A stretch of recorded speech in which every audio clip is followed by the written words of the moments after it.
42 லட்சம் கோடி இந்தியா செஞ்ச இந்த பிரம்மாண்ட டீல் லாபமா இல்ல ஆபத்தா? அமெரிக்காவுக்கும் நமக்கும் நடுவுல இப்ப ஒரு மிகப்பெரிய வர்த்தக போர் முடிவுக்கு வந்திருக்கு.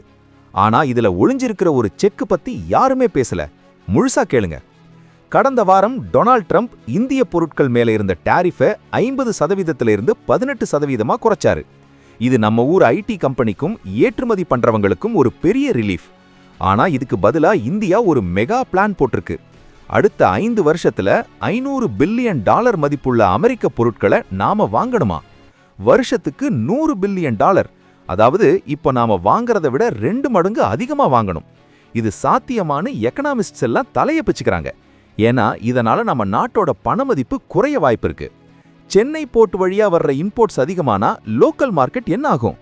நாம ஆயில், கேஸ் அப்புறம் ஏரோப்ளேன்லாம் அமெரிக்காவில இருந்து வாங்க பிளான் பண்றோம். ஆனா இங்க தான் ட்விஸ்ட். ட்ரம்ப் ரொம்ப ஸ்ட்ரிக்ட். போன மாசம் சவுத் கொரியா சொன்ன பேச்சை கேட்கலன்னு டாரிஃபை ஏத்திட்டாரு. அதே நிலைமை நமக்கும் வந்துருமோங்கிறது தான் இப்போ இருக்கிற பயம். நாம அதிகமா வாங்க ஆரம்பிச்சா நம்ம நாட்டில இருந்து போற காசு அதிகமாயிடும். இது நம்ம எக்கனாமிய ஆட்டம் காண வைக்குமா?